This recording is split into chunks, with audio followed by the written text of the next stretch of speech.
9 ವರ್ಷದ ಬಾಲಕಿ ಮೇಲೆ ಯುವಕನೊಬ್ಬ ಅತ್ಯಾಚಾರ ಮಾಡಿರುವ ಘಟನೆ ಗೌರಿಬಿದನೂರು ತಾಲೂಕಿನ ಗ್ರಾಮಾಂತರ ಠಾಣೆಯ ವ್ಯಾಪ್ತಿಯಲ್ಲಿ ನಡೆದಿದೆ.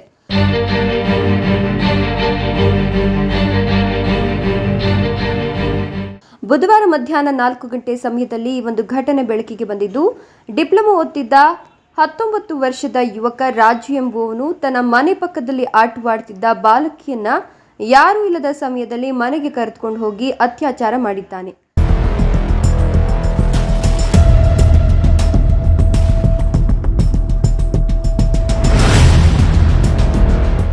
ಬಾಲಕಿ ಮನೆಗೆ ತೆರಳಿ ಪೋಷಕರ ಗಮನಕ್ಕೆ ವಿಷಯ ತಿಳಿಸಿದ್ದು, ಪೋಷಕರು ಗಾಬರಿಗೊಂಡು ಗೌರಿಬಿದನೂರು ಗ್ರಾಮಾಂತರ ಠಾಣೆಗೆ ದೂರು ದಾಖಲಿಸಿದ್ದಾರೆ. ಇನ್ನು ಘಟನೆಗೆ ಸಂಬಂಧಿಸಿದಂತೆ ಗೌರಿಬಿದನೂರು ಗ್ರಾಮಾಂತರ ಠಾಣೆಯಲ್ಲಿ ಪ್ರಕರಣ ದಾಖಲಾಗಿದ್ದು, ಡಿವೈಎಸ್ಪಿ ಶಿವಕುಮಾರ್ ನೇತೃತ್ವದಲ್ಲಿ ಮುಂದಿನ ಕ್ರಮ ಕೈಗೊಂಡಿದ್ದಾರೆ.